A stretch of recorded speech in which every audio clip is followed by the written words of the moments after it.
Elle appelle sa mère tous les jours. Elle lui rend visite chaque week-end.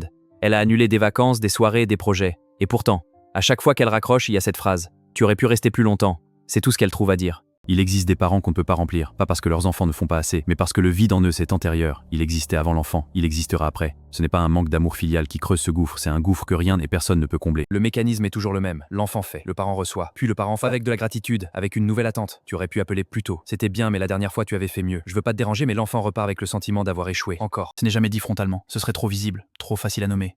Non, ça passe par des soupirs, des silences calculés, des comparaisons avec d'autres familles, avec d'autres enfants, qui appellent plus, qui visitent plus, qui donnent plus. La culpabilité fabriquée est une arme silencieuse. Elle ne laisse pas de traces, mais elle transforme l'enfant en perpétuel débuteur, toujours en dette, jamais quitte. Ce que personne ne voit de l'extérieur, c'est le coût, l'énergie dépensée à anticiper, à gérer, à compenser. Ces enfants-là ne vivent pas leur vie, ils administrent la détresse de quelqu'un d'autre, à plein temps, sans contrat, sans reconnaissance. Et quand ils essaient de poser des limites, ne serait-ce que de ne pas répondre un soir, la culpabilité s'installe immédiatement. Et si quelque chose arrivait? Et si c'était la dernière fois? Le parent a appris, souvent sans le savoir, à utiliser sa propre fragilité comme levier. L'épuisement de ces enfants est réel, mais il est invisible. Parce qu'aux yeux du monde, s'occuper de ses parents, c'est une vertu, pas une blessure. Voici ce qui rend tout cela si difficile à quitter.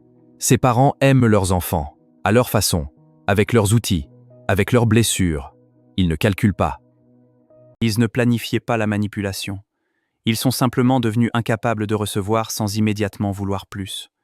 Parce que plus n'a jamais suffi pour eux non plus. Le problème n'est pas l'amour. Le problème est que certaines personnes ont été tellement vidées dans leur propre enfance qu'elles sont devenues des puits sans fond.